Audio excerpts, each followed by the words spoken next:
கர்மயோகம் 3வது அத்தியாயம் பார்த்துட்டு வரோம். இன்னைக்கு கர்மயோகம் சாப்டர் முடிச்சிடலாம். 43 ஸ்லோகங்கள் இருக்கு 3வது அத்தியாயத்துல. 39வது ஸ்லோகம் இப்ப பார்ப்போம். ஆவ்ருதம் ஞானம் ஏதேன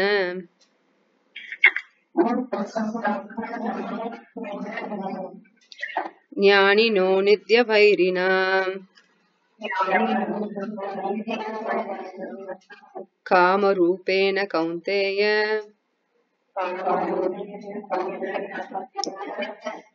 துஸ்புரே நாணலேன ச.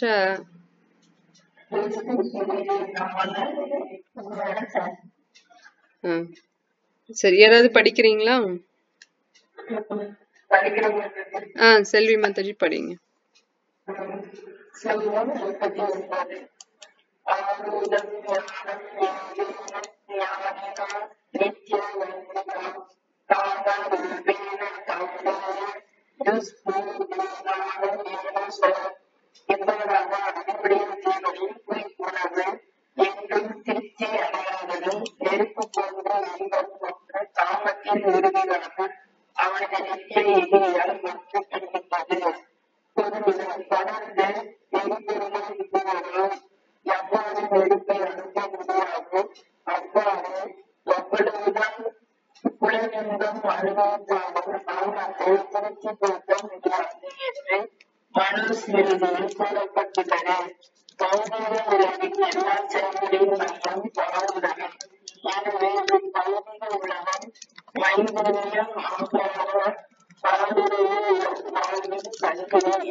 தேங்க்ஸ் மாதாஜி. சோ 39வது ஸ்லோகம் என்ன சொல்லுதுன்னா, காமம் தான் காரணம் அப்படின்னு தெரிஞ்சிருச்சு நமக்கு. கிருஷ்ணர் சொல்லிட்டாரு. அந்த காமம் என்ன செய்யுது அப்படின்னா, ஒரு ஆத்மா, தூய ஆத்மாவோட அந்த உன்னதமான உணர்வுகளை, கான்சியஸ்னஸ அது மறைச்சிருது. நம்ம ஏற்கனவே சொன்ன மாதிரி ஒரு சூரியனை மேகக்கூட்டம் மறைக்கும் போது அந்த சூரியனோட வெளிச்சம் மங்குது இல்லைங்களா? ஆனா சூரியன் இல்லைன்னு சொல்ல முடியாது, சூரியன் இருக்கதான் செய்யும். ஆனா அந்த சூரியனோட வெளிச்சம் மங்குறதுக்கு காரணம் அந்த கிளவுட். அந்த மாதிரிதான் அந்த கிளவுட், அந்த மேகக்கூட்டம். அது மாதிரி காமம் என்ன பண்ணும் அப்படின்னா, நம்மளோட ஆக்சுவல் கான்சியஸ்னஸ், நம்மளோட உன்னதமான உணர்வு என்னன்னா, ஜீவேர ஸ்வரூபஹோய் கிருஷ்ணேர நித்யதா.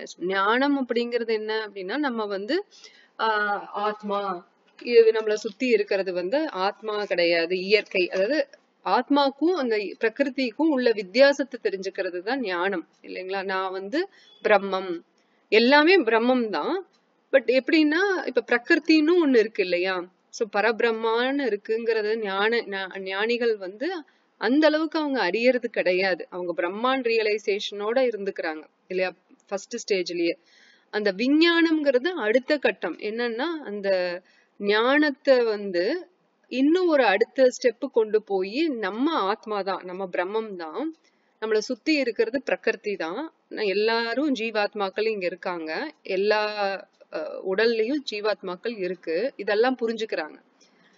ஞானிகளும் புரிஞ்சுக்கிறாங்க. ஆனா விஞ்ஞானத்துல அந்த ஜீவாத்மாக்கும் பரமாத்மாக்கும், பிரம்மத்துக்கும் பரபிரம்மத்துக்கும் உள்ள தொடர்பு என்ன அப்படிங்கறத புரியறதுதான் விஞ்ஞானம்.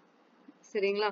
இப்ப இந்த ஞானம் இல்லாதனால, விஞ்ஞானத்தை விடுங்க, முதல்ல அந்த ஞானமே இல்லை அப்படின்னா நம்மனால ஒரு நெறிமுறையான வாழ்க்கை வாழ முடியாது இல்லையா? சோ அந்த காமம் அடிக்கடி நம்மளோட பார்வையை மறைக்குது. பார்வைங்கிறது அந்த கான்சியஸ்னஸ், அந்த ஆத்மாவோட தூய கான்சியஸ்னஸ் என்ன, பகவான் கிட்ட சென்றடைகிறது, பகவான் திருத்தொண்டுல ஈடுபடுறது அப்படிங்கிறது.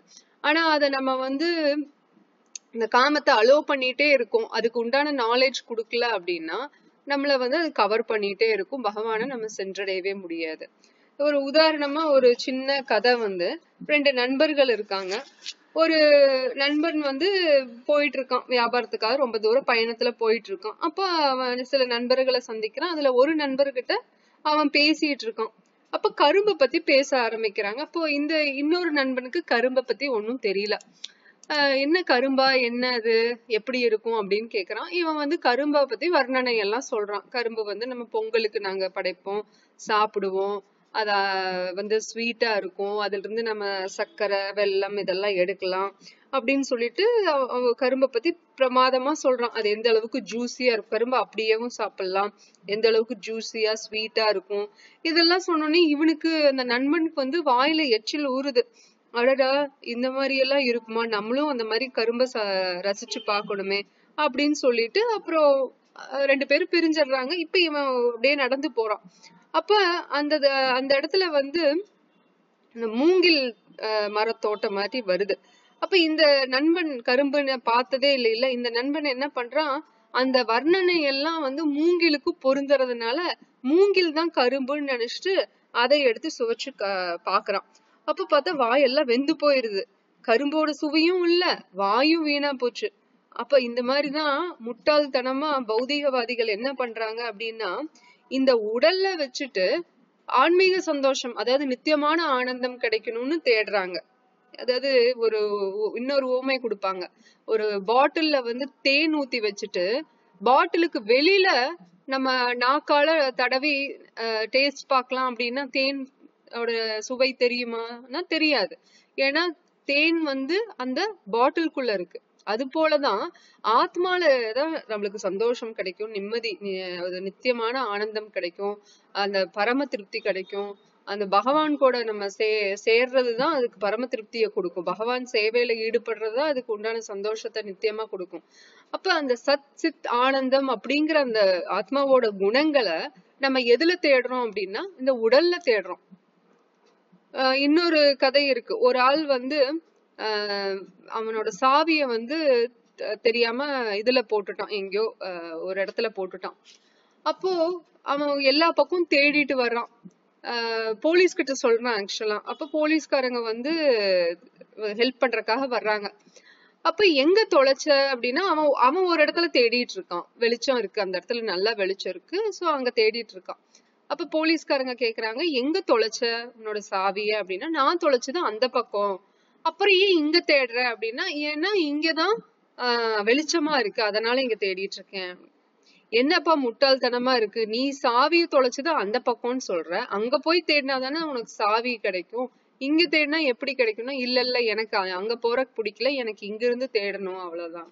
அப்ப இது இன்னொரு முட்டாள்தனமான செயல், பௌதிகவாதிகளோட செயல். என்னன்னா அவங்க வந்து அந்த நம்ம ஆனந்தம் வந்து பேரானந்தம் நித்தியானந்தம் வந்து நம்மளோட ஆத்மா, நம்ம ஆத்மாவாகிய நம்ம அந்த பகவான் கூட கனெக்ட் ஆகும் போதுதான் ஏதோ ஒரு வகையில ஸ்ரவணம் கீர்த்தனம் விஷ்ணு ஸ்மரணம் பாத சேவனம் அர்ச்சனம் வந்தனம் தர்ஷ்யம் சக்கியம் ஆத்ம நிவேதனம், இந்த நவவித பக்தின்னு இருக்கு இல்லைங்களா, பிரகலாத் மகாராஜ் சொல்லி கொடுக்குறாரு இல்லையா, அதுல ஏதோ ஒரு விதத்திலயோ இல்ல பல விதத்திலயோ இல்ல 9 விதத்திலயோ நமக்கு முடிஞ்ச அளவுக்கு நம்ம ஒரு பக்தி தொண்டுல ஈடுபடும் போது அது என்ன ஆகுது, அதாவது பிரசாதம் சாப்பிடுறதும் கூட ஒரு பக்தி தொண்டுதான் இல்லையா.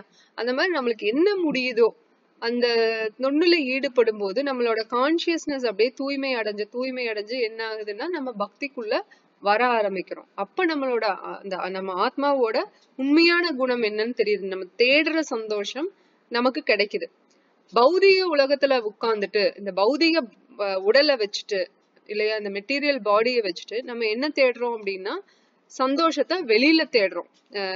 ஆத்மாவை நம்ம வந்து ஆன்மீக ரீதியா தேடாம பௌதீக ரீதியா தேடும் போது அது என்ன ஆகும், அது தற்காலிகமா தான் கிடைக்கும் இல்லையா, அந்த சந்தோஷம் எல்லாமே தற்காலிகமா தான் இருக்கும். அது அந்த காமம் வந்து இப்போ நம்மள மறைக்கிறப்போ என்ன ஆகும் அப்படின்னா நம்மளுக்கு திருப்தியே வராது. இப்போ ஒரு இடத்துல நெருப்பு எரியுது, தீய ஊத்துறோம் அப்படின்னா இது மனுஸ்மிருதியில வர்ற ஒரு ஓவமை.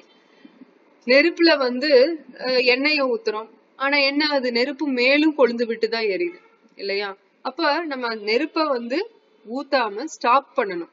ஐ மீன் சாரி, நெருப்பு இல்ல, இந்த எண்ணெய வந்து நெருப்புல மேலும் மேலும் ஊத்தாம ஸ்டாப் பண்ணும்போது ஆட்டோமேட்டிக்கா அந்த நெருப்பு அணைஞ்சிருது. அந்த மாதிரி அந்த காமம் அப்படிங்கிற அந்த இச்சை வரும்போது என்ன பண்ணணும்னா, மேலும் மேலும் நம்ம அதுக்கு சந்தோஷப்படுத்துற மாதிரி நம்ம அதுக்கு சில உபகாரங்கள் செஞ்சு கொடுக்காம அதுக்கு வந்து கட்டுப்படுத்தணும். அத வந்து நம்ம ஃபுல்லா ஸ்டாப் பண்ணணும். அப்ப நம்ம அத என்ன பண்ணணும்னா, காமத்தை இப்படி ஸ்டாப் பண்ண முடியல, பௌதிக ரீதியா நம்மளால ஸ்டாப் பண்ண முடியல. ஏன்னா இப்போ ஒரு இடத்துல பிக்குது, ஒரு இச்சினஸ் இருக்கு ஒரு கையில ஒரு ஸ்கின்ல அப்படின்னா அந்த இடத்துல நம்ம வந்து ஸ்கிராச் பண்றோம் இச்சியா இருக்குன்னு. ஸ்கிராச் பண்ண என்ன ஆகும் அப்படின்னா அந்த இடத்துல சுகமா இருக்கும். மேலும் மேலும் ஸ்கிராச் பண்றப்ப என்ன ஆகும், நம்மளுக்கு அந்த இடத்துல ரத்னம் வரலாம், இல்ல இன்னும் சிவியர் ஆகும் அந்த பிளேஸ். படுற இடத்துல எல்லாம் அது அலர்ஜிக் ரியாக்ஷனா பரவும் ஆரம்பிக்கும் இல்லையா. அப்ப அந்த இடத்துக்கு தோல் வந்து நம்மளுக்கு இச்சினஸா இருக்குதுன்னா அந்த இடத்துக்கு நம்ம ஸ்கிராச் பண்ணாம அதுக்கு உண்டான ரூட் காஸ் என்ன, ஏன் இந்த ஸ்கின் டிசீஸ் வந்தது, அதுக்கு என்ன மருந்து சாப்பிடணுமா, என்ன பத்தியம் இருக்கணும் அப்படின்னு அதை ஃபாலோ பண்ணோம்னா, அதை சொரியாம நம்ம விட்டுட்டோம்னா, இச்சினஸ்க்கு வந்து நம்ம பதில் கொடுக்காம விட்டுட்டோம்னா கஷ்டம்தான். ஆனா அதை நம்ம அந்த மாதிரி பண்ணும்போது என்ன ஆகும், அந்த ஆட்டோமேட்டிக்கா அந்த தோல்ல இருக்கிற அந்த புண்ணு ஆற ஆரம்பிச்சிடும் இல்லையா. அது போலதான் இந்த காமமும். நம்ம அந்த காமத்துக்கு வந்து காமத்துல பல இது விஷயங்கள் இருக்கு இல்லையா. இந்த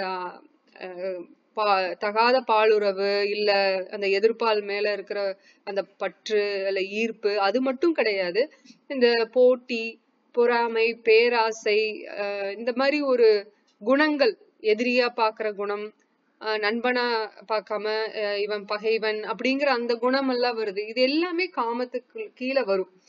அத வந்து நம்ம வந்து ஃபீட் பண்ணாம அந்த மாதிரி எண்ணங்கள் வருதோ இல்ல மத்தவங்க சொல்லும் போது அதை நம்ம வந்து பொருட்படுத்தாம நம்ம நல்ல விஷயங்கள்ல முடிஞ்ச அளவுக்கு செலுத்திட்டே வரணும். இப்ப கப்பல்ல கடல்ல போயிட்டு இருக்கும் போது இந்த பக்கமா அந்த ஒரு ஆபத்து வருது அப்படிங்கும் போது உடனே டேக் ரீகோர்ஸ் அப்படிம்பாங்க, உடனே அந்த இன்னொரு சைடு அவங்க நகர்த்தி போய் ஆகணும். இல்லைன்னா ஆபத்துல கப்பலும் மூழ்கிரும், எல்லாரும் இறந்துருவாங்க. அப்ப என்ன பண்ணணும், அந்த கப்பலை வந்து நம்ம ரீடைரக்ட் பண்ணணும். டைவர்ஷன், டேக் டைவர்ஷன் நம்ம ரோட்ல கார் எல்லாம் வாகனங்கள் போற ரோட்ல போட்டு வச்சிருக்காங்க இல்லையா, இங்க வேலை நடக்குது டேக் டைவர்ஷன். நம்ம எதிர்பார்த்தா போறோம் இல்ல, ஆனா அந்த இடத்துக்கு போகும்போது இந்த மாதிரி இருக்கு, இந்த மாதிரி ஒரு விபத்து இருக்கு, இல்ல ஒரு ஆபத்து இருக்கு, இல்ல இந்த இடத்துல நீங்க ரோட் ஒர்க் இருக்கு, நீங்க டேக் டைவர்ஷன்னா உடனே அந்த பக்கம் போயிடுறாங்க இல்லையா. சோ அந்த போல இப்ப சம்டைம்ஸ் இப்ப ஞானம் இருக்கிறவங்க இப்ப ஜிபிஎஸ்ல பாத்துட்டாங்க, நேவிகேஷன் எப்படி போகுது இந்த ரூட்டு, இந்த இடத்துல டேக் டைவர்ஷன் வரும், அதனால நம்ம இப்பவே வேற ரூட்டுக்கு போயிடலான்னு அந்த ஞானம் இருந்ததுன்னா அவங்க ஆட்டோமேட்டிக்கா டைமை வேஸ்ட் பண்ணாம அது வரைக்கும் போய் இன்னொரு ரூட்டை பார்க்காம இப்பவே ப்ரிப்பேர் பண்ணி அந்த பிளான், அந்த ரூட் மேப்பை வந்து ஃபர்ஸ்டே ஆர்கனைஸ் பண்ணி இப்படி போய்க்கலாம், இந்த இன்னைக்கு டிராபிக் இந்த இடத்துல அதிகமா இருக்குன்னு சொல்றாங்க, இல்ல இந்த இடத்துல ஒரு ஆக்சிடென்ட் நடந்திருக்கு, இங்க ரோட் ஒர்க் இருக்கு, அதனால நம்ம இப்படி போய்க்கலான்னு ஆட்டோமேட்டிக்கா அந்த நாலேஜ் இருந்ததுன்னா போய்க்குவாங்க. அதே போலதான் நம்ம சாஸ்திரங்களை படிக்கும்போது அந்த ஞானம் வரும்போது, ஆமா பெண்கள் ஆண் பெண்ணுக்கு அந்த ஈர்ப்பு வரும், நம்ம அவங்களை அவாய்ட் பண்ணணும். சாணக்கிய பண்டிதா என்னம்பாங்க, ஆண்கள் வந்து பெண்கள் கூட உட்கார கூடாதான், அவங்க வந்து பெண் என்ன ஒரு ரிலேஷன்ஷிப்பா இருந்தாலும் சரி, தாயோ மகளோ இல்ல வேற ஒருத்தங்களா இருந்தாலும் சரி, அக்கா தங்கையா இருந்தாலும் சரி, அவங்களோட தனியா இருக்கக்கூடாது அப்படின்னு சொல்லப்படுது. சோ நம்மளுக்கு இது ஆச்சரியமா இருக்கு, இது என்ன இப்படி எல்லாம் இருக்குன்னா, ஏன்னா அந்த மாதிரி மனம் வந்து எப்பவுமே ஒரு சஞ்சலத்துல ஆளாகக்கூடிய ஒரு விஷயம், ஒரு ஒரு எலமெண்ட் இல்லைங்களா.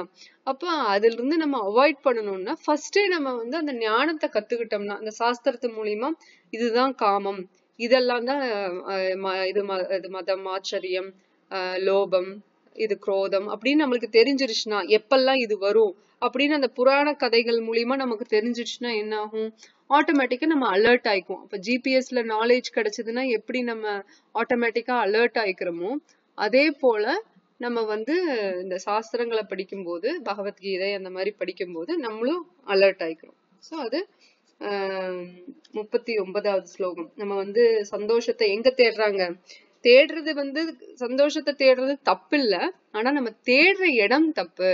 சோ நம்ம ஆன்மீக ரீதியான ஏன்னா நம்ம ஆன்மீக ரீதியான நம்ம பௌதிக ரீதியான விஷயத்துல இப்ப மீன் தண்ணியில இருந்தாதான் அது நிம்மதியா சந்தோஷமா இருக்கும். அதே அது இதுக்கு போச்சு அப்படின்னா நிலத்துக்கு போச்சுன்னா அதனால சந்தோஷமா இருக்க முடியாது. அது கொஞ்ச காலத்துக்கு மேல அதனால கொஞ்ச நேரத்துக்கு மேல உயிரோட இருக்க முடியாது. அது போலதான் நம்மளும் தத்தளிக்கிறோம். நம்ம நிம்மதியை தேடிட்டே இருக்கோம். எத்தனையோ விஷயங்கள் நமக்கு வந்தாலுமே நம்ம நிம்மதியை தேடுறத குறைய மாட்டேங்குது. ஒரு விஷயத்துல இருக்கு அப்படின்னு போறோம், ஆனா அந்த விஷயத்துல நிம்மதி இல்லைங்கிறத எப்ப கண்டுபிடிக்கிறோம்னா இன்னொரு நிம்மதியை தேடி போகும்போதுதான் கண்டுபிடிக்கிறோம். சோ பிரச்சனையே இல்லாம இருந்ததுன்னா ஒரு நிம்மதிதான் இல்லையா? பிரச்சனை இல்லாத ஒரு வாழ்க்கைங்கிறதே ஒரு நிம்மதியான விஷயம்தான். ஆனா அந்த மாதிரி எத்தனை பேத்துக்கு இருக்குன்னா கஷ்டம்தான். ஏன்னா ஆதி ஆத்மீக, ஆதி பௌதீக, ஆதி தெய்வீகங்கிறது இந்த என்ன சொல்றது 3 விதமான துன்பங்கள் இருந்துகிட்டேதான் இருக்கு. ஜென்மம், மிருத்து, ஜராவியாதி கூட இந்த 3 விதமான துன்பங்களும் இருந்துகிட்டேதான் இருக்குங்கிறத நம்ம பாக்குறோம். சோ அடுத்த ஸ்லோகத்துக்கு போவோம். 40 ஸ்லோகம் 40க்கு போலாம். இந்திரியாணி மனோபுத்திர் அஸ்யா திஷ்டானம் உச்யதே ஏதைர் விமோஹயத்யேஷ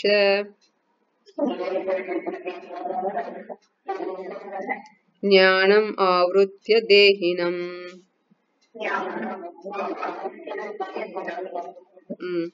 ஜெயலட்சுமி மாதாஜி ட்ரை பண்ணி பாருங்க, வாய்ஸ் நல்லா வந்ததுன்னா படிச்சுக்கலாம். சிக்னல்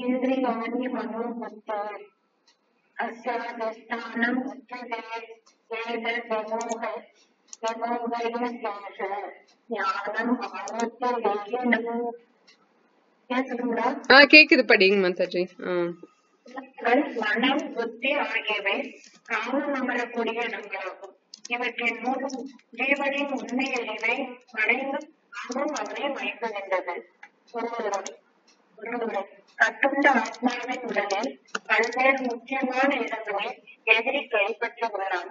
எனவே எதிரியை வெல்ல விரும்புபவன் அவனை எங்கு கண்டுபிடிப்பது என்பதை தெரிந்து கொள்வதற்காக பகவான் கிருஷ்ணர் அத்தகைய இடங்களை இங்கு சுட்டி காட்டுகிறார்.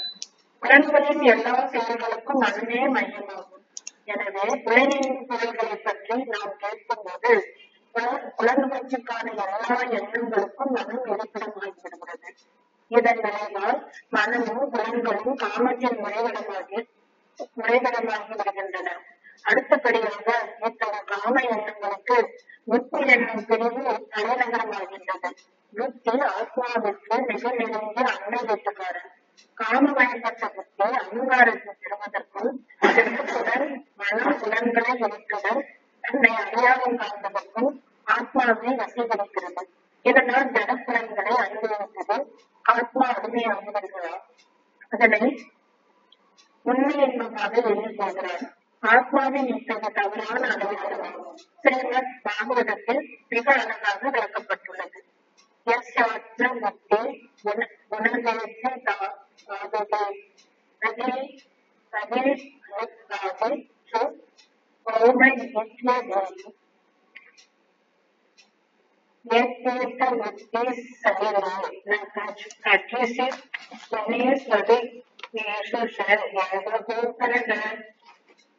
மூன்று குறைபாடு அடைந்த உடலுடன் தன்னை அடையாளம் காணக்கூடியவனும் இவ்வுடலில் இருந்து தோன்றியவர்களை உறவினர்கள் என்று கருதுபவனும் சிறந்த நிலத்தில் வந்தனைக்குரியதாக எண்ணுபவனும் உன்னத ஞானமுடைய மனிதர்களை சந்திக்காமல் நீராடுவதற்காக மட்டும் புண்ணிய தலங்களுக்கு செல்பவனும் ஒரு கழுதையை போன்றோ கற்கை போன்றோ கருதப்பட வேண்டியவன் ஆவான். ஹரே கிருஷ்ணா. தேங்க்ஸ் மாதாஜி. ஆல்ரெடி நமக்கு தெரிஞ்சிருச்சு எதிரி யாருன்னு சொல்லிட்டு கிருஷ்ணர் சொல்லிட்டாரு. அது காமம் தான். அதை என்ன பண்ணக்கூடாதுன்னு சொல்லியிருக்காரு. இப்போ எரியற நெருப்புல எண்ணெய் ஊத்தாதீங்கன்னு சொல்றாங்க இல்லையா? மனுஸ்மிருதியில இருந்துதான் அது வருது. அப்போ அந்த காமத்துக்கு உண்டான நம்மளுக்கு அந்த இச்சினஸ் இருக்கு, காம இச்சை இருக்குன்னா அதுக்கு மேலும் மேலும் அதை ஊக்குவிக்காம நம்ம அதை ஸ்டாப் பண்றதுக்கு உண்டான வேலைகளை பண்ணணும். சரி, எங்க காமம் இருக்கு, எந்த இடத்துல காமம் நம்ம கிட்ட இருக்கு அப்படின்னா அதுக்கும் பதில் சொல்லிடுறாரு கிருஷ்ணர். அதாவது மனம், புத்தி புலன்கள், மனம், புத்தி இந்த 3 விஷயத்துல வந்து காமம் இருக்கு. அப்போ நம்ம மனம் வந்து என்ன பண்ணணும்னா மனதை வந்து சேவையில ஈடுபடுத்தணும். கண்கள், காது, ஏற்கனவே தெரியும் அம்பரீஷ் மகாராஜோட உதாரணம் நம்ம பார்த்திருக்கோம். கண்களை வந்து பகவானை பாக்குறதுக்காக, காதுகளை வந்து கீர்த்தனம் கேட்கறதுக்காக, பகவத கதா கேட்கறதுக்காக, வாய் வந்து பகவானோட நாமத்தை சொல்றதுக்கு, ஹரிகதை கேட்கறதுக்கு, இல்ல பிரசாதம் சாப்பிட்றதுக்கு, அந்த மாதிரி ஒவ்வொரு புலன்களையும் நம்ம வந்து பகவத சேவையில, பகவான் சேவையில ஈடுபடுத்தும் போது அது பியூரிஃபை ஆகுது இல்லையா? அதை வந்து நேர்முறைப்படுத்துறோம் நம்ம. அடுத்தது மனம் இல்லையா? மனத்திலயும் இந்த காமம் இருக்கு. அதை எப்படி நம்ம கண்ட்ரோல் பண்றது, இல்ல ட்ரைனிங் கொடுக்கறது, பிராக்டிஸ் பண்றது நல்ல விதத்துல அப்படின்னா இந்த மாதிரி மந்த்ரா மெடிடேஷன் மூலமா ஹரே கிருஷ்ண ஹரே கிருஷ்ண கிருஷ்ண கிருஷ்ண ஹரே ஹரே, ஹரே ராம ராம ராம ஹரே ஹரே. இது மூலியமா என்ன ஆகும்? அந்த மனம் வந்து ஒரு நிலைக்கு கட்டுப்பாட்டுக்குள்ள வரும். இப்ப நம்மளே சில வித்தியாசங்களை நம்மளே அனுபவிச்சிருக்கலாம். தனிப்பட்ட முறையில நம்ம பகவான் பக்தியில இல்லாத சமயத்திலையும் பக்தியில இருக்கிற சமயத்திலையும் நம்ம மனம் என்ன மாதிரி செயல்படுது அப்படின்னு. முக்கியமான காரணம் வந்து இன்னொன்னு வந்து புத்தியும் தான் இல்லையா? காமத்துக்கு இன்னொரு இடம் எங்க இருக்கு? புத்தியில அப்படின்னு சொல்றோம். அதை எப்படி நம்ம வந்து பலப்படுத்துறது புத்திசாலித்தனத்தை அப்படின்னா கண்டிப்பா சாஸ்திரம் படிச்சாகணும், சத் சங்கத்தை எடுத்துக்கிட்டாகணும். இல்லைன்னா என்ன ஆகும்னா அந்த புத்திசாலித்தனத்தினால நம்மள வந்து கரெக்டான இடத்துல கொண்டு போக முடியாது.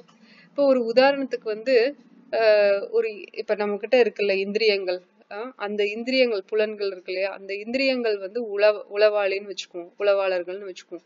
அப்ப அது என்ன பண்ணும் அப்படின்னா அமைச்சர்கிட்ட போயிட்டு தகவல் கொடுக்கும். இங்க பாரு, இந்த உலகத்துல இந்த விஷயம் நல்லா இருக்கும், அந்த விஷயம் நல்லா இருக்கும் அப்படின்னு நம்மள ஆசையை தூண்டல் என்ன சொல்றதுன்னா தூண்டுதல் பண்றது இல்லையா? நம்ம இந்திரியங்கள் வந்து பாக்குது, கேக்குது, அந்த மாதிரி விஷயங்கள் புலன்கள் மூலியமா சில விஷயங்களை பாக்குறது, கேக்குறது, இல்ல சுவைக்கிறது, இந்த மாதிரி எல்லாம் அனுபவிக்கிறது, இதெல்லாத்தையும் வந்து சொல்லும் போது மனம் என்ன பண்ணும்? அந்த அமைச்சர் என்ன பண்ணுவான் அப்படின்னா கட்டுப்படுத்தவும் முடியாது, ஏமாற்றமும் அடையக்கூடாது. அப்ப என்ன பண்ணுவோம்? உளவாளர் வந்து இந்த மாதிரி விஷயங்கள் எல்லாம் சொல்லும் போது சரி நம்ம போய் பார்ப்போம் அப்படின்னு பார்க்க ஆரம்பிச்சிடும். அப்ப அந்த புத்திங்கிற அந்த பாதுகாப்பா இருக்கிற அந்த ஆலோசகர்கள் என்ன பண்ணுவான் அப்படின்னா பாதுகாப்பா இருக்காம மனம் சொல்ற மாதிரி நம்மளும் செஞ்சு பார்ப்போம், நம்மளும் அதை ஒத்துக்குவோம் அப்படின்னு சொல்லி மனம் போற போக்குல புத்தி போயிடுச்சுன்னா என்ன ஆகும்?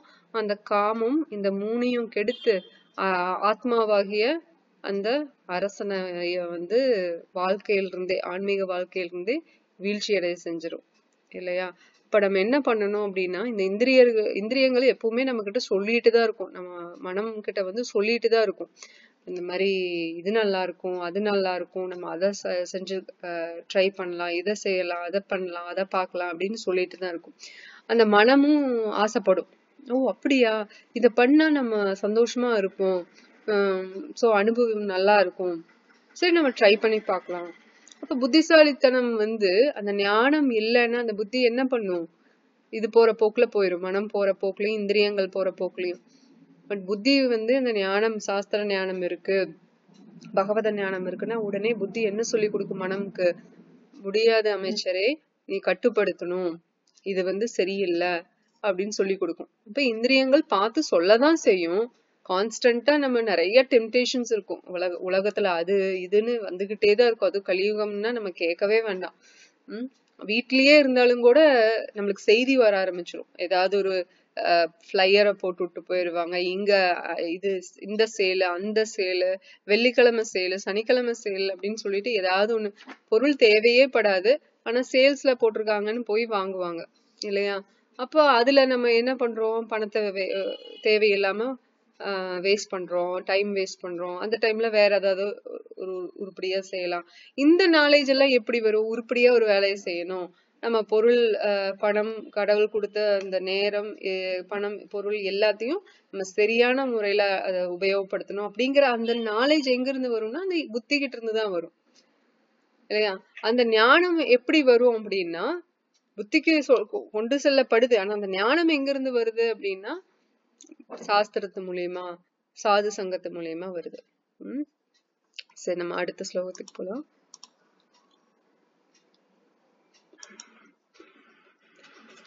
தஸ்மாத் த்வம் இந்திரியாணி யாதௌ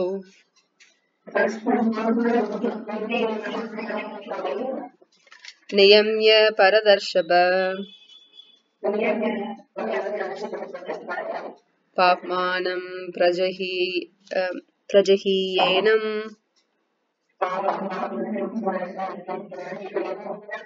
ஞான விஞ்ஞான நாசனம்.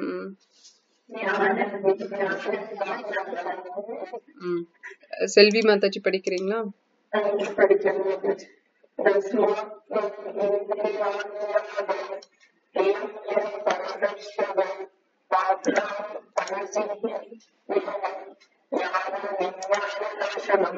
எனவே மனதற்குலத்தோடு தலைச்சிறந்த அர்ஜுனா, புலன்களை ஒழுங்குபடுத்துவதால் பாவத்தின் பெரும் சின்னமான இந்த பாவத்தை ஆரம்பத்திலேயே அடக்கி ஞானத்தையும் தன் உணர்வையும் அளிக்கும் இந்த எதிரியை அறவே ஒடுக்குவதாக ஒருவரை தன் உணர்விற்கான உந்துதலையும் ஆத்ம ஞானத்தையும் அளிக்கக்கூடிய காமம் எனப்படும் யாதரும் தாமதமான விரோதியை வெற்றி கொள்வதற்கு ஒருவன் தனது புலன்களை ஆரம்பத்திலேயே ஈடுபடுத்த வேண்டும் என்று அசுரனுக்கு அறிவுறுத்துகிறார். பகவான் நான் அல்லாதவற்றிலிருந்து தன்னை தீர்த்தறிய வேறுவிதமாக கூறினால் ஆத்மா என்பது உடலை தீர்ப்பதல்ல என்பது சரிதான்.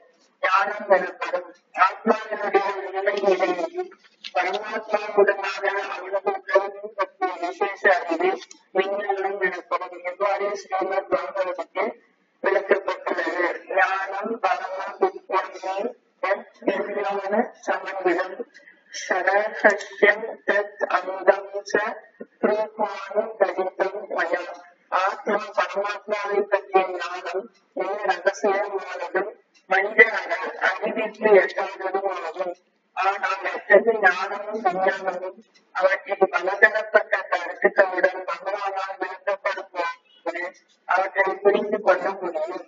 ஆத்மாவை பற்றிய அத்தகைய பொதுவான ஞானத்தையும் விசேஷ ஞானத்தையும் பகவத்கீதை நமக்கு வழங்குகின்றது. ஜீவாத்மாக்கள் இறைவனின் அம்சம் என்பதால் அவர்கள் அவருக்கு சேவை செய்ய வேண்டியவர்கள். அந்த உணர்வே கிருஷ்ண உணர்வு எனப்படும். எனவே வாழ்வின் ஆரம்பத்திலிருந்து கிருஷ்ண உணர்வினை பயின்று அதன் மூலம் முழுமையான கிருஷ்ண பக்தனாகி அதற்கேற்ப செயல்பட வேண்டும். எல்லா வேறுபாடுகளிடம் இயற்கையாகவே இருக்கக்கூடிய சிறந்த திட்டமே காணும். ஆனால் ஒருவன் ஆரம்பத்திலிருந்து கிருஷ்ண உணர்வில் பயிற்சி பெற்றால் அவனது இயற்கையான இறையன்பு பங்கமாக சிதைந்து போக முடியாது. இறையன்பு பங்கமாக சிதைந்து விட்டால் அதனை செயல்களுக்கு திருப்புவது மிக கடினமாகும். அவ்வாறு இருப்பினும் பக்தி தொண்டின் ஒழுக்க நெறிகளை கடைபிடிப்பதன் மூலம் தாமதமாக தொடங்கியவரும் கடவுளின் பாவமாக அறிமுகப்படும் கிருஷ்ண உணர்வு சக்தி நிறைந்ததாக இருக்கிறது.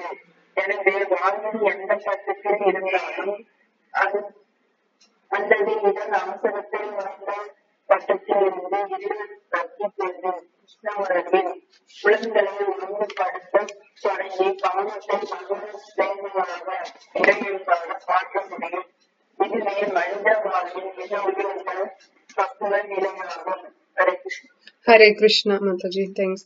ஸோ 41வது ஸ்லோகத்துல அந்த ஞானம் விஞ்ஞானம், அதான் ஞானம்ங்கிறது அந்த நாலேஜ், என்ன ஆத்மா ஞானம் இருக்கிறது ஞானம், அதை வந்து உணர்றது, பகவான் கூட இருக்கிற அந்த உறவை வந்து உணர்றது, அது ரியலைஸ் பண்றது. தியரியா மட்டும் இல்லாம ஞானம்ங்கிறது தியரிட்டிக்கல் நாலேஜ்னா, விஞ்ஞானம்ங்கிறது பிராக்டிக்கலான அந்த நாலேஜ். பகவான் கூட இருக்கிற அந்த உணர்வை உணர்ந்து அதை அனுபவிக்கிறது, அதுதான் விஞ்ஞானம்.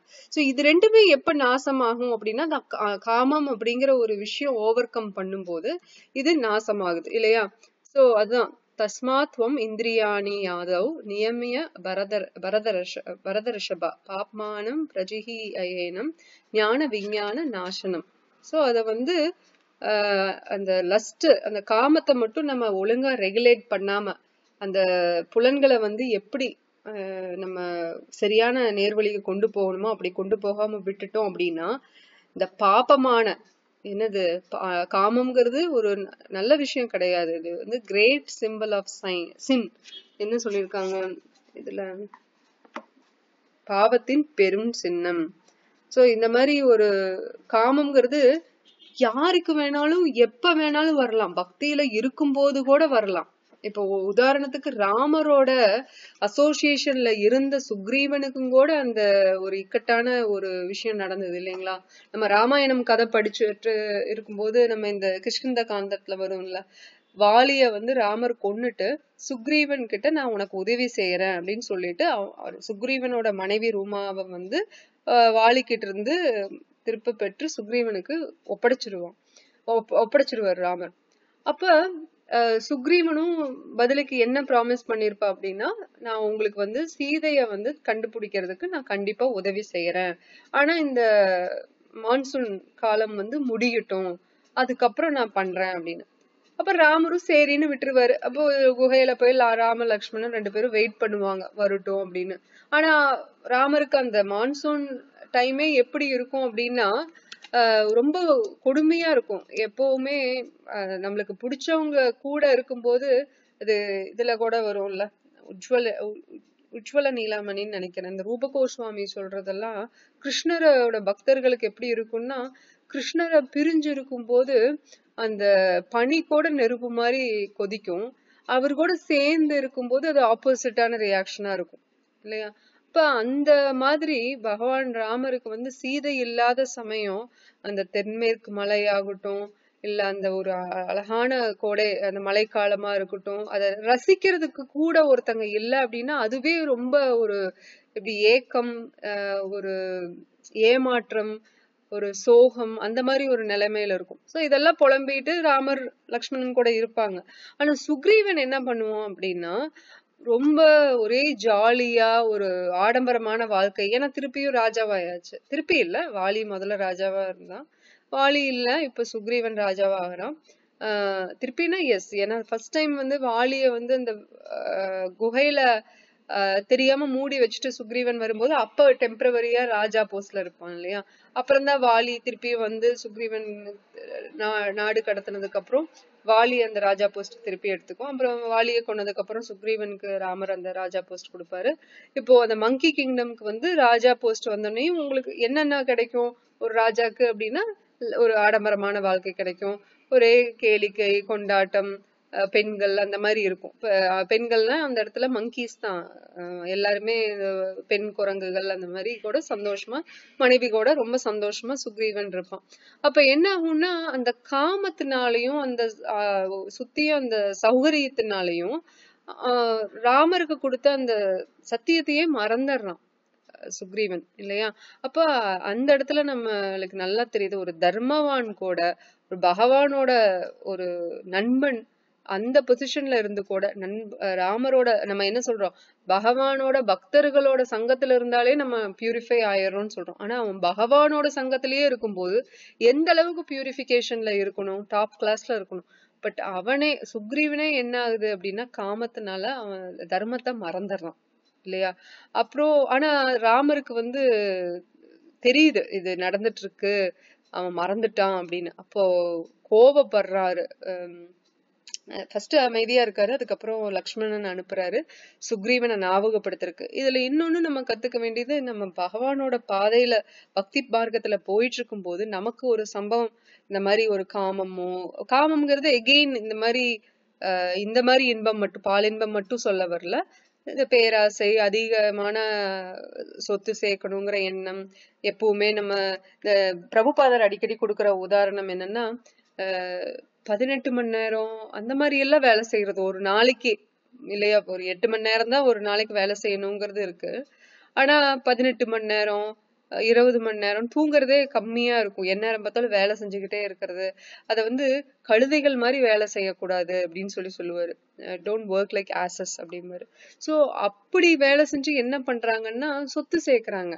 எதுக்குன்னா நான் அனுபவிக்கணும்னு. மண்டேல இருந்து சாட்டர்டே வரைக்குமோ இல்ல ஃப்ரைடே வரைக்குமோ அவ்வளோ கஷ்டப்பட்டு வேலை செஞ்சு சண்டே ஒரு நாள் சந்தோஷத்துக்காக வேலை செய்யறாங்க. ஆனா அந்த அன்னைக்கு என்ன ஆகும், பாடி டயர்ட் ஆகி ரெஸ்ட் தான் கேட்கும் இல்லையா? அப்ப அந்த அன்னைக்கு எங்கேயுமே போக முடியாது, ரெஸ்ட் எடுக்கணும். அப்ப நம்ம அந்த காசை சேர்த்து வைக்கிறாங்க, அதை அனுபவிக்கிறதுக்கு உடல் வலிமையா இல்லை, திருப்பியும் மண்டேல இருந்து வேலைக்கு போய் ஆகணும். சோ இது சைக்கிள் என்ன ஆகுது, கண்டினியூ ஆயிட்டே இருக்கு. சரி, சொத்து சேர்த்துறாங்க அப்படின்னா அவங்கனாவது ஒரு கட்டத்துல அனுபவிக்கிறாங்களா அப்படின்னா இல்ல. அது வந்து அடுத்த தலைமுறைக்கு நான் சேர்த்து வைக்கிறேங்கிறாங்க. அடுத்த தலைமுறையினாவது அதை அனுபவிக்கிறாங்களா இல்ல. அவங்களும் அதுக்கு அடுத்த தலைமுறைக்கு சேர்த்துறேன்னு அவங்களும் பாடாப்படுறாங்க. அப்போ எந்த தலைமுறையுமே நிம்மதியா அதை முழுவதுமா அடையிறது கிடையாது, அனுபவிக்கிறது கிடையாது. ஏன்னா ஒரு பயம், ஒரு ஆன்சைட்டி, பதற்றம். அடுத்த தலைமுறை என்ன பண்ணும், நான் என்னோட கடமையை செய்யணும் அப்படின்னு. சில பேர் வந்து அதாவது அட்லீஸ்ட் ரஜகுணத்துல இருக்கிறவங்க அப்படி பண்ணுவாங்க. தமகுணத்துல இருக்கிறவங்க அவங்களுக்கும் சேர்த்திக்க மாட்டாங்க, அடுத்த தலைமுறைக்கு என்ன கேட்கவே வேண்டாம், அவங்களுக்கே சேர்த்திக்கலன்னா அடுத்த தலைமுறைக்கு கேட்கவா போறாங்க. சோ அதுவும் கிடையாது. அப்போ நம்ம அந்த குணங்கள் மூலியமாவும் பாதிக்கப்படுறோம் இல்லையா. அப்போ இந்த மாதிரி ஞான, பக்தி ஞானம், ஆன்மீக ஞானம், இறை ஞானத்தை வச்சுதான் நம்ம அந்த காமத்துல அப்படி அந்த மாதிரி காமம்னா ஏதாவது ஒரு தவறான அதர்ம வழியில நம்ம போனா கூட நம்ம அது திரும்பியும் அதுல இருந்து வெளியில வரணும் அப்படின்னா நம்மளுக்கு இப்படி பகவான் எப்படி லக்ஷ்மணனை அனுப்பிச்சு சுக்ரீவனை திருப்பியும் அந்த தர்ம வழியில கொண்டு வரணும்னு ஞாபகப்படுத்தினாரோ அது மாதிரி கடவுள் என்ன பண்ணுவாரு, கிருஷ்ணர் நம்மளுக்கு குருவை அனுப்பிச்சு இல்ல குருவோட பிரதிநிதிகளோ பகவான் பிரதிநிதிகளை அனுப்பிச்சு நம்மளை ஞாபகப்படுத்துவாரு திருப்பியும் அந்த பக்தி தர்மம், பரோ தர்மம் வழியா வரணும் அப்படிங்கிற மாதிரி.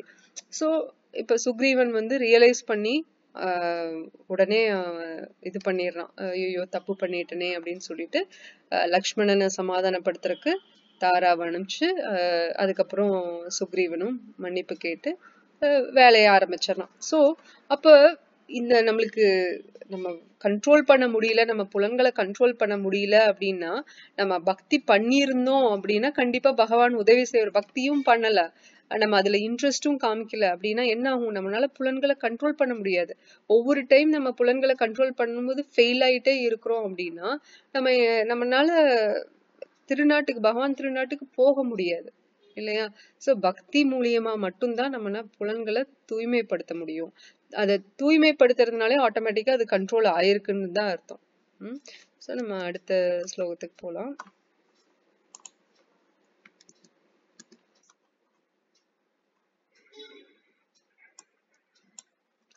நாற்பத்தி இந்திரியாணி பராணியாஹூர் இந்திரியேபியஹ பரம் மனஹ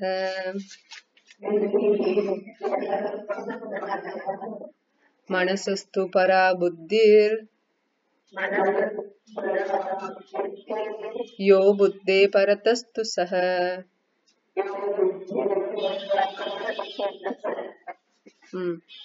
இப்ப படிங்க மாதாஜி. யாரோ ஒருத்தர்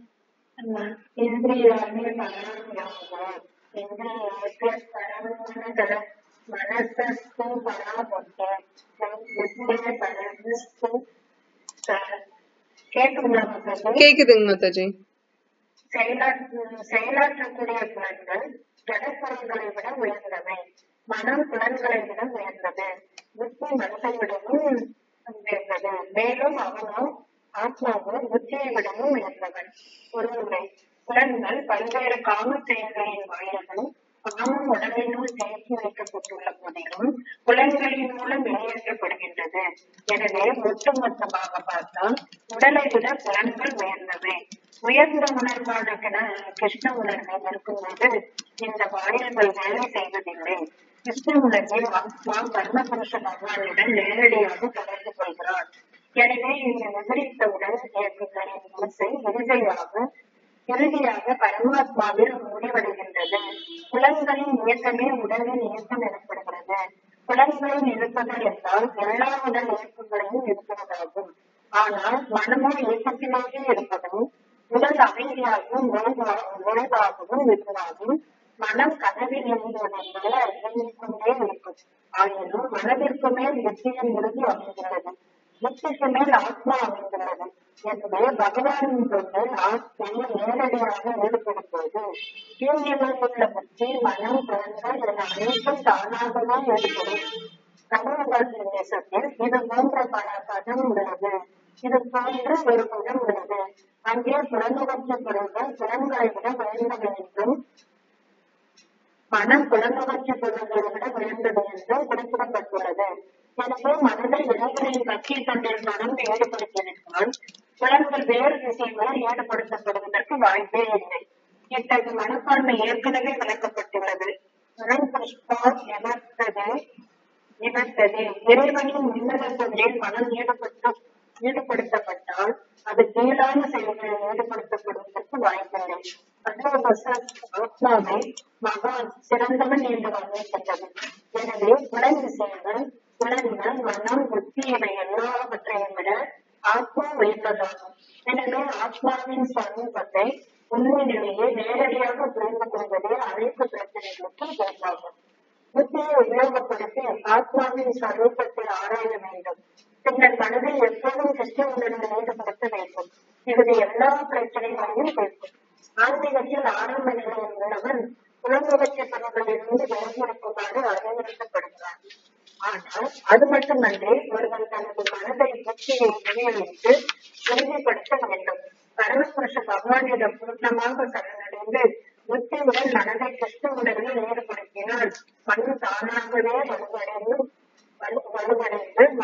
வலுவடைவது மட்டுமின்றி பாம்புகளைப் போல் வலுவுடைய புலன்கள் கழிப்படியும் பாம்புகளைப் போல பாதிப்பு இல்லாதவையாக வருகின்றன. ஆனால் ஆத்மாவானது புத்தி, மனம், பண்புகள் ஆகியவற்றுக்கு எஜமானதாக உள்ள போதிலும் கிருஷ்ண உணர்வில் கிருஷ்ணனுடன் உறவில் அது உரிமை பெறாமல் மனக்கிளர்ச்சியால் இருந்ததற்கு வாய்ப்பு அதிகமாக உள்ளது. ஹரே கிருஷ்ணா மாதாஜி, தேங்க்யூ. சோ இந்த ஸ்லோகத்துல அந்த ஒரு எதுக்கு கீழே எது இருக்கு அப்படிங்கறதோட தெளிவு நம்மளுக்கு கொடுத்திருக்காங்க. ஃபர்ஸ்ட் புலன்கள், ஜட பொருட்கள்னு வச்சுக்குவோம். ஜட பொருட்களை விட பெரியது என்னது அப்படின்னு பார்த்தோம்னா புலன்கள் இல்லையா? அப்போ இப்போ ரோடு இருக்கு அப்படின்னா அது புலன் பொருட்கள், புலனின்ப பொருட்கள். நம்ம ஏற்கனவே ஒரு உதாரணம் ஊமை கொடுத்திருப்போம், உங்களுக்கு ஞாபகம் இருக்கான்னு தெரியல. ரதம் இருக்கு, ரதத்துக்கு உட்கார்ந்து இருக்கிற பேசஞ்சர் ஒருத்தர் உட்கார்ந்து இருக்காரு. அந்த தேரை ஓட்டுற ஒரு ஆள் இருக்காரு. அதுக்கப்புறம் அந்த தேர் ஓட்டுற ஆளு கயிறை புடிச்சு, அந்த குதிரையில கட்டி இருக்கிற கயிறு அவர் புடிச்சிருக்காரு. மொத்தம் 5 குதிரைகள் இருக்கு. இப்ப இந்த ரோட்டு மேல அந்த ரதம் இருக்கு. இப்ப இந்த ஊமை எதுக்கு சொல்லப்படுது அப்படின்னா, அந்த ரோடு தான் அந்த புலன் இன்ப பொருட்கள் அப்படின்னா, அந்த 5 குதிரைகள் ஐம்புலன்கள்.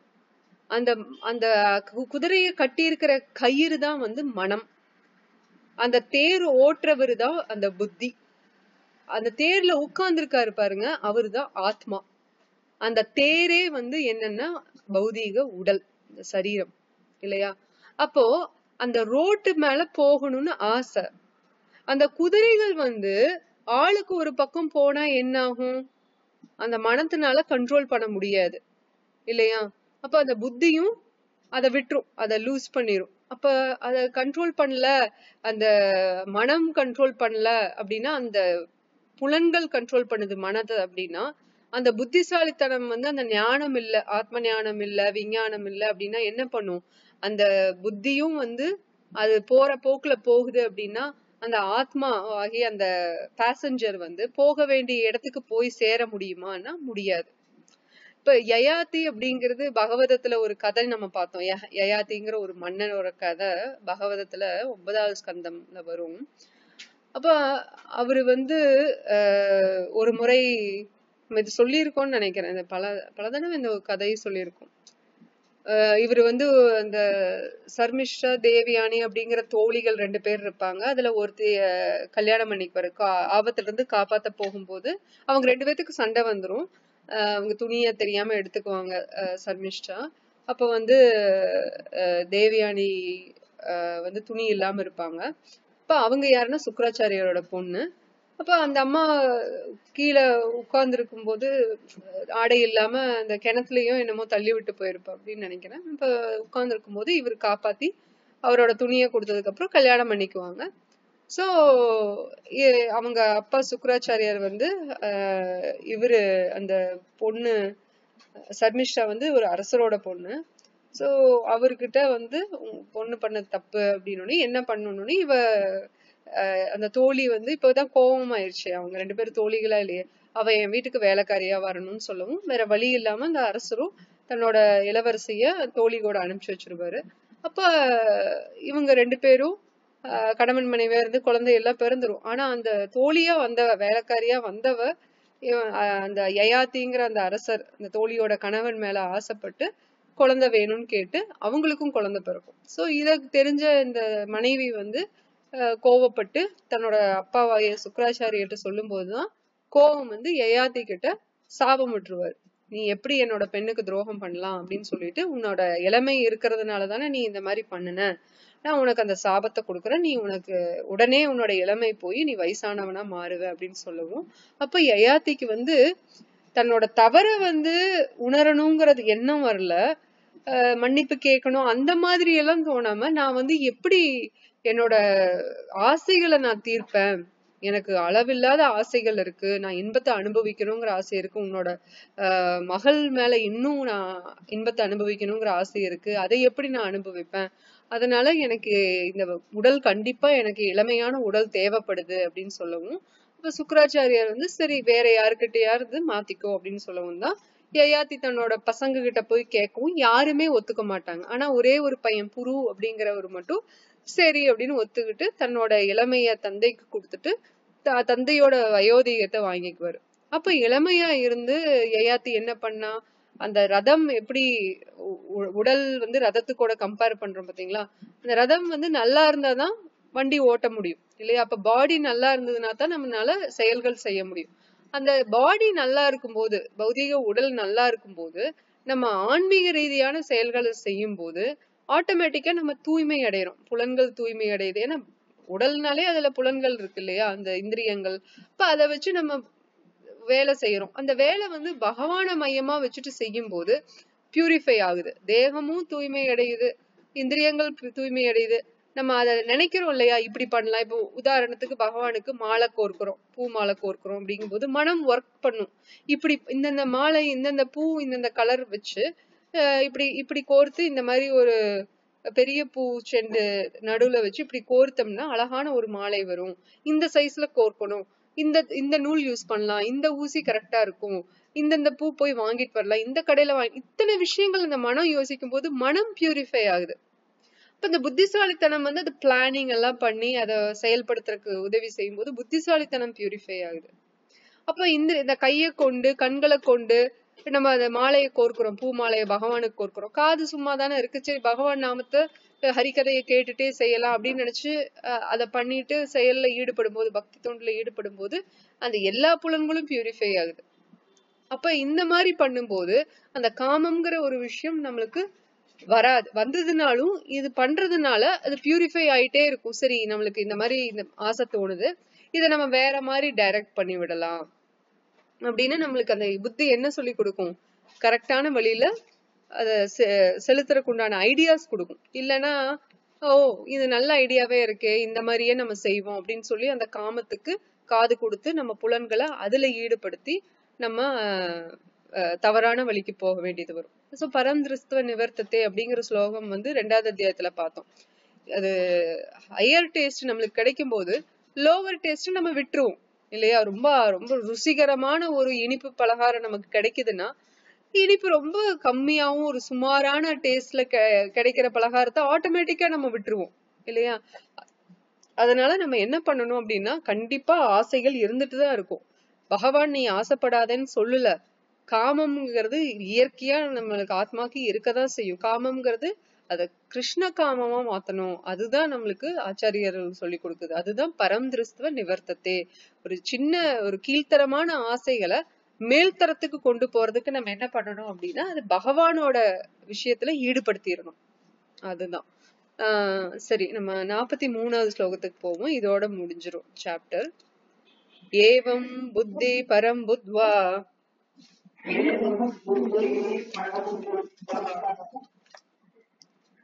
சம்ஸ்தப்யாத்மானம் ஆத்மனா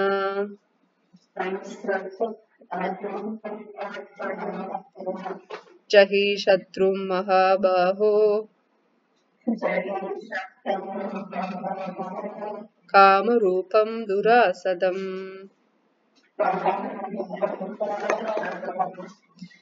பொருளுரை மட்டும் படிச்சுக்கலாங்க மாதாஜி. சாரி, டிரான்ஸ்லேஷன் மட்டும். பொருளுரை படிச்சோம்னா லேட் ஆகும். பட் அதனோட பாயிண்ட்ஸ் நான் சொல்லிடுறேன். மொழிபெயர்ப்பு மட்டும் படிங்க.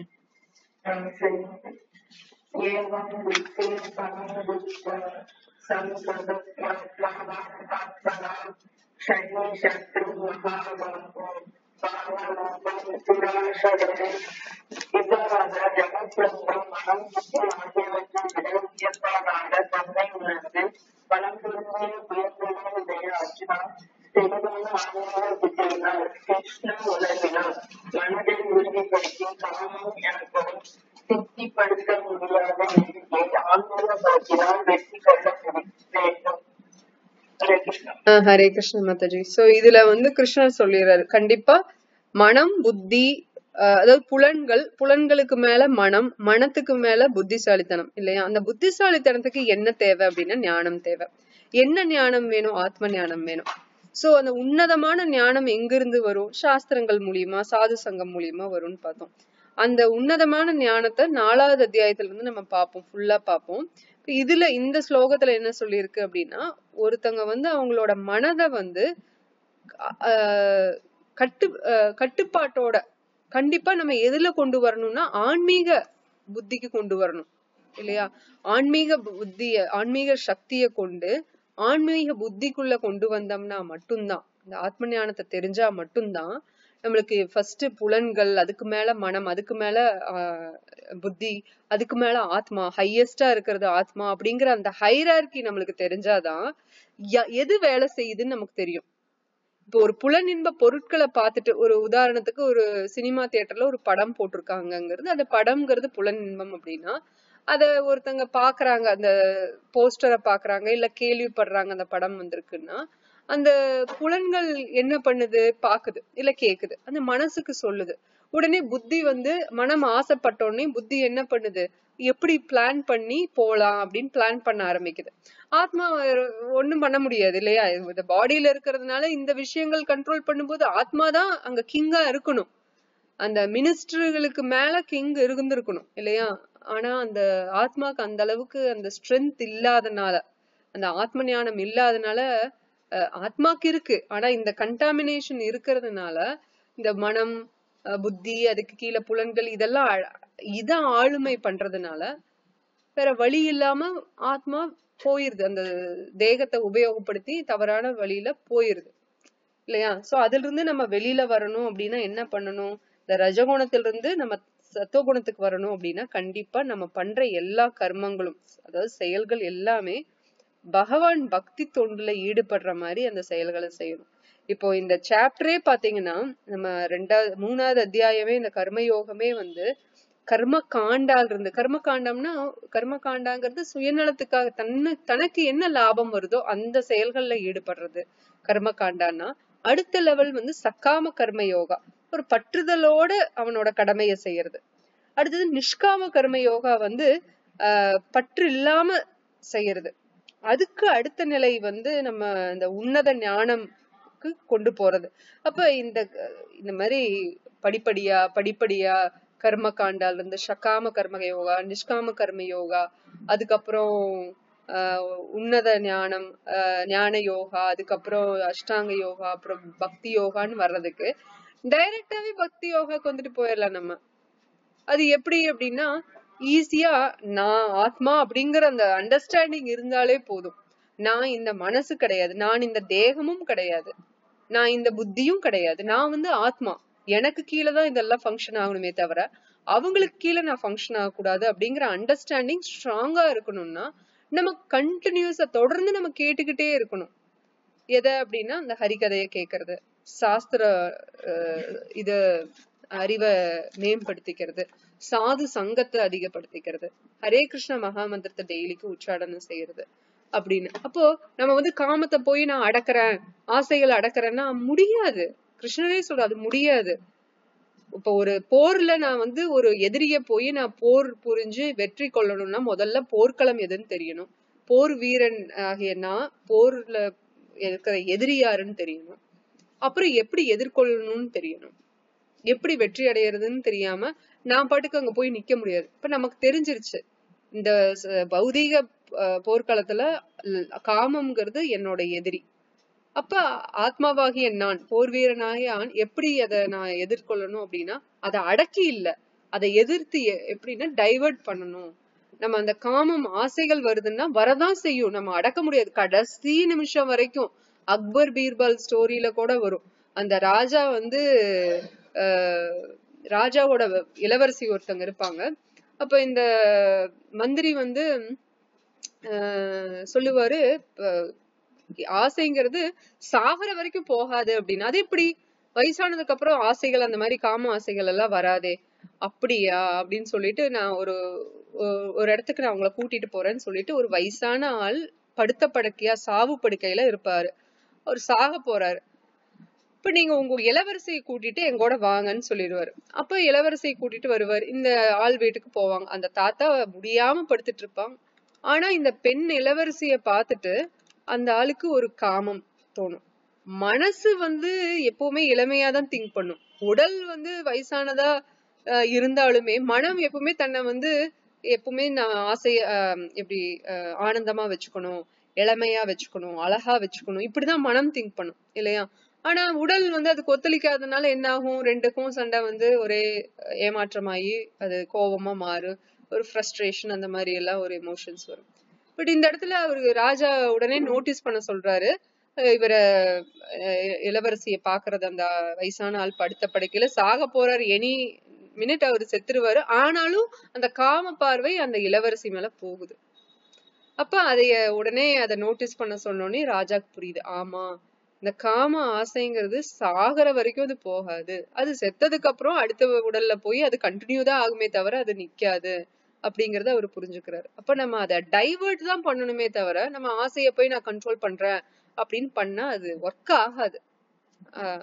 அதுதான் கிருஷ்ணர் வந்து அர்ஜுனனுக்கு ஆசை என்ன, போர் புரியக்கூடாது, நான் வந்து எதிரிகள் வந்து என்னோட உறவினர்கள் அப்படின்னு எல்லாமே தேக ரீதியா தான் பார்த்தானே தவிர ஆத்ம ஞான ரீதியா பார்க்கல. அப்படிங்கறதுனாலதான் படிப்படியா சொல்லி கொண்டு போயிட்டு இருக்காரு. ஓகேங்களா? சோ இதோட நம்மளுக்கு 3வது அத்தியாயம் முடியுது. நாளையில இருந்து 4வது அத்தியாயம் பார்ப்போம். ஹரே கிருஷ்ணா. வஞ்சா கல்பத்ரூபஸ்ய கிருபா சிந்துபியேவச்ச பதிதானம் பாவனேபியோ வைஷ்ணவேபியோ நமோ நமः. ஸ்ரீல பிரபுபாத் கி ஜெய். ஸ்ரீமத் பகவத்கீதை கி ஜெய். ஹரே கிருஷ்ணா. ஏதாவது கேள்வி இருக்குங்களா?